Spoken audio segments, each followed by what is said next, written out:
इसलिए भैया अपने भाग्य की सराहना करो, अपने भाग्य पर इतराओ जो तुम्हें ऐसा परिवार मिला। अपने भाग्य पर गौरव करो जो ऐसे गुरु मिले। अपने भाग्य को धन्यवाद दो जो ऐसा देश मिला। अपने भाग्य की सराहना करो जो ऐसा तन मिला। कभी विचार करना, कई लोग ऐसे हैं बिना गोली खाए नहीं चल पाते, बिना दवा पिए नहीं चल पाते। बहुत लोग ऐसे हैं बिना इंजेक्शन लगाए नहीं चल पाते। तुम्हारे भाग्य की तो कहो, कितने भाग्यशाली हो। बहुत लोग ऐसे हैं उनके पति हैं पर साथ नहीं रहते, भाग्यशाली हो। और पुरुषों से भी कहना तुम कितने भाग्यशाली हो। बहुत ऐसे पति भी हैं जिनकी पत्नियां कोर्ट में खड़ी कर रखी हैं और पैसा हर महीना लेती हैं, पैसा इससे लेती हैं, मजे कहीं और, ऊटी शिमला घूम रही हैं। हाँ, और पुरुष भी ऐसे बहुत है, बुरा ना मानना। तुम भाग्यशाली हो जो ऐसी पत्नी पाई है, तुम भाग्यशाली हो जो ऐसा पति पाया, तुम भाग्यशाली हो जो ऐसे पिता मिले। बहुत से ऐसे पिता हैं बेटों को कर्जा दे के मर गए, पर तुम भाग्य की सराहना करो। तुम्हारे पिता कितने भाग्यशाली जो तुमको संस्कार दे भी गए और धन भी दे गए और बढ़िया सा जीवन भी तो दे गए। बहुत से ऐसे गुरु हैं जो शिष्य का धन हरण कर लेते हैं, तुम भाग्यशाली हो, उन्होंने तुम्हारा धन हरण नहीं किया। तुम्हें ऐसे गुरु मिले जिन्होंने अपने वचनों से तुम्हारे जीवन को सुधार दिया। अरे तुम भाग्यशाली हो जो भारत पाया, दूसरा देश पाया होता तो फंसे होते माया जाल में। आज देखो तो यूरोपीय कंट्रियां सब तनाव में हैं, डिप्रेशन में हैं। तुम भाग्यशाली हो, ना गोली खाना ना डिप्रेशन में हो, मुस्कुरा रहे हो। कथा आना तो कथा आ गए। तुम कितने भाग्यशाली हो, अपने इस भाग्य की सराहना करो। भैया ऐसा भाग्य किसी को प्राप्त हो जाए जिसके भाग्य में भगवान की भक्ति, माता पिता गुरु की शक्ति और उनकी कृपा मिल जाए, इससे बड़ा भाग्य क्या हो सकता है। बोलो सीताराम, जोर से बोलो जरा, बताओ है भाग्य या नहीं है? जोर से बोलो, है भाग्य। इसलिए रामायण में लिखा बड़े भाग मानस तनु पावा, बड़े भाग मानस तनु पावा, बड़े भाग मानस, बड़े भाग मानस तनु पावा। सुर दुर्लभ जन गावा, सुर दुर्लभ जन गावा, सुर दुर्लभ सत ग्रंथ गावा,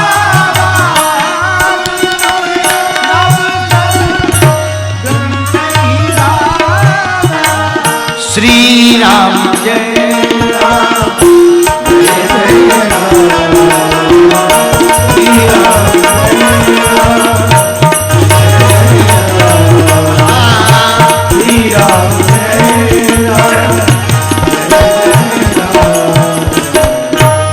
भाग्यशाली वो है जिसको मनुष्य तन मिलकर इस जीवन को सार्थकता करने का ज्ञान हो गया। भैया जिसको ये बात तय हो गई हमारा मनुष्य तन केवल खाने या सोने के लिए नहीं मिला, कुछ करने के लिए मिला है, इस बात का जिसको बोध हो गया वही भाग्यशाली है। बुरा ना मानना, हमको ये बात कहनी नहीं चाहिए, लेकिन सही बात कहने में बुराई भी नहीं होनी चाहिए। हम देखो किसी सरकार के पोषक या सपोर्टक नहीं है, पर सत्य बोलने वाले हैं, क्योंकि हम साधु हैं। साधु के लिए सब बराबर है। अभी के पहले कितने लोग सरकार की सत्ता में नहीं बैठे, यहां छत्तीसगढ़ में सभी पार्टियों के लोग सत्ता में रहे, अनेक लोग रहे, पर भैया छत्तीसगढ़ का जो काला धब्बा था, नक्सलाई, वो कोई खत्म नहीं कर पाया। पर भगवान ने ऐसी कृपा की, ऐसे सत्ता पर लोग बैठे, हमारे भारत के गृह मंत्री और आपके छत्तीसगढ़ के गृह मंत्री श्री विजय शर्मा जी, जिन्होंने ये प्रण ले लिया कि भारत की सबसे प्रिय प्रदेशों में महतारी के रूप में जिसे पूजा जाता वो छत्तीसगढ़ है, और छत्तीसगढ़ का सबसे बड़ा काला धब्बा है नक्सल, और उसको 2026 तक खत्म किया जाएगा। और हमको प्रसन्नता भी है कि वो आज कथा में भी आए हैं। आपने प्रण लिया और उसको करके भी दिखाया। बड़े बड़े इनामी नक्सली ढेर हो गए। कितनी अच्छी बात है।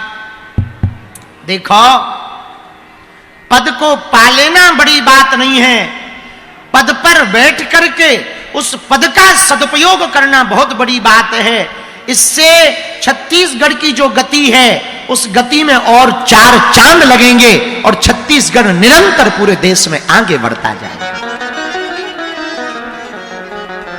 सुनो, वैसे ही आपको मनुष्य तन जो मिला है, इस मनुष्य तन को पाकर भैया केवल खाने पीने में मत गुजार देना। एक काम करना, खाते पीते तो बहुत लोग हैं, हम में और फिर पशुओं में अंतर न रह जाएगा। पशु भी खाते पीते और सोते हैं, और हम लोग भी खा पिए सोएं और टपक जाएं, तो पशुओं में हम में अंतर क्या भैया? पशु कुछ सत्कर्म नहीं कर सकते, पशु कुछ विचार नहीं कर सकते, पशु राष्ट्र का भला नहीं कर सकते। उसी प्रकार यदि हम भी राष्ट्र का भला ना कर पाए, हम भी सद्विचार ना ले पाए, हम भी भगवान का भजन ना कर पाए, तो हम लोगों में और पशुओं में कोई अंतर नहीं है। तो उपाय क्या है? जिन जिन को भी मनुष्य तन मिला, इसकी सार्थकता इसी में है, भगवान की भक्ति करके जिसने जीवन दिया है उसको प्राप्त कर लिया जाए।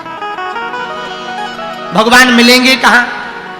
आहा, वैसे तो सब जगह हैं, पर भगवान 3-4 जगह हैं जो मिल जाएंगे। पहली जगह हनुमान जी के बारे में तो हम कह सकते, प्रभु चरित्र सुनबे को राम लखन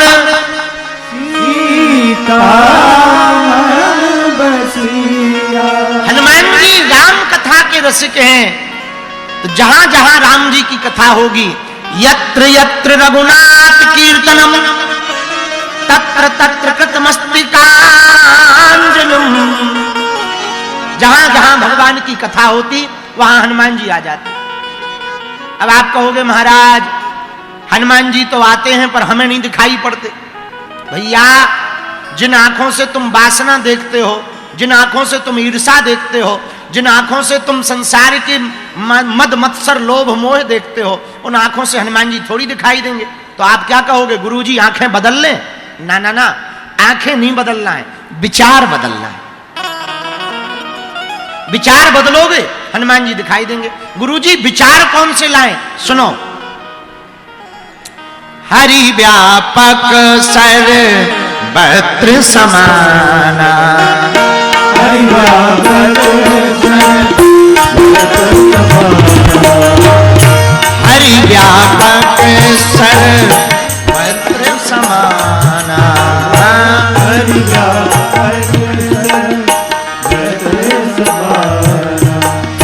प्रेम ते प्रिगाट होई में जाना, प्रेम से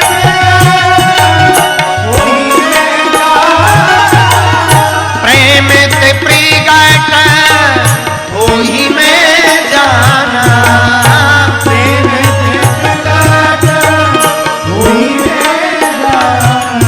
प्रेम ते प्रगट होई में जाना, हरि व्यापक सर्वत्र समाना। बोले कहाँ है भगवान? तुझ में भी है, मुझ में भी है,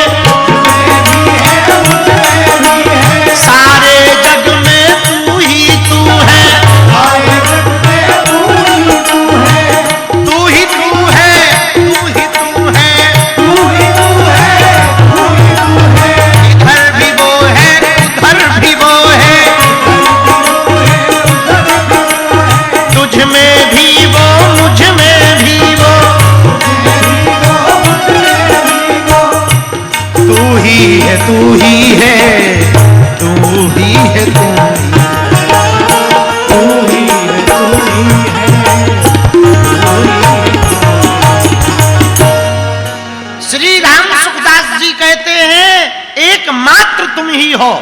दूसरा कोई नहीं है।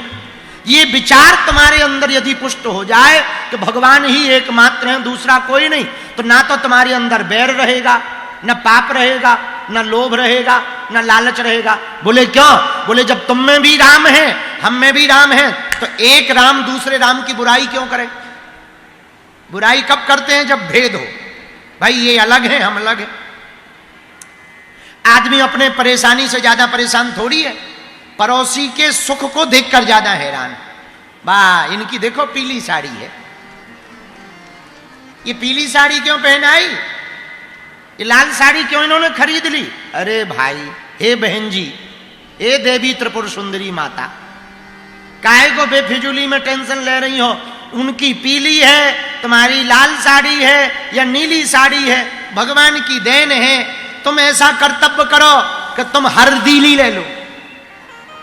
ये आगे के लगे भैया जो ना उड़ा मूड पे हो न कटा।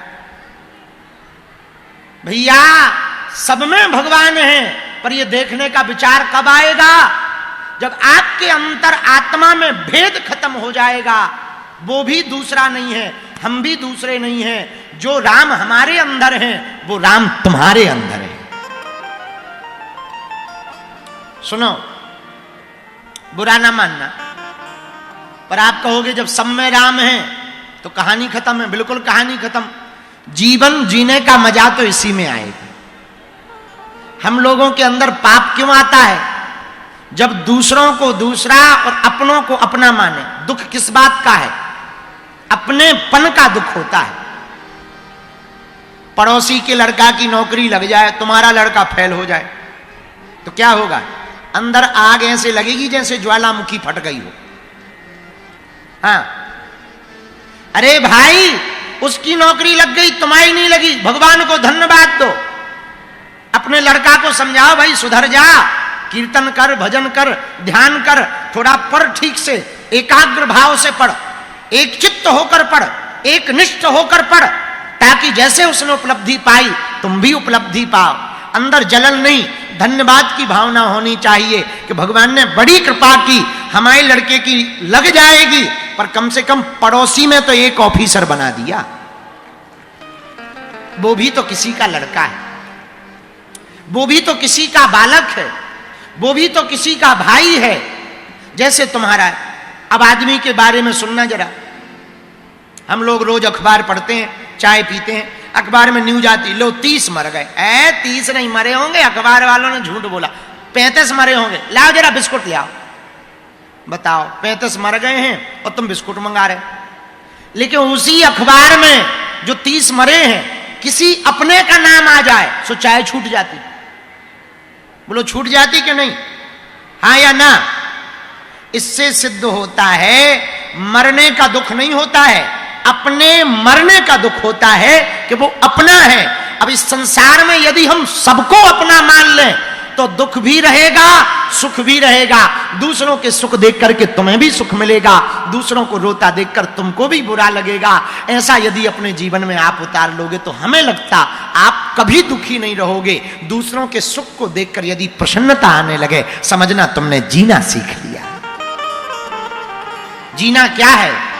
दूसरों को प्रसन्न करना, दूसरों को प्रसन्न देखना, यही जीना है। बोलो सीताराम। जोर से बोलो, और जोर से बोलो। तीसरी बात, अब प्रश्न आता है कि मनुष्य तन पा लिया, हम सत्संग में भी आ गए, भाग्यशाली तो हो गए, अब कथा सुने कैसे?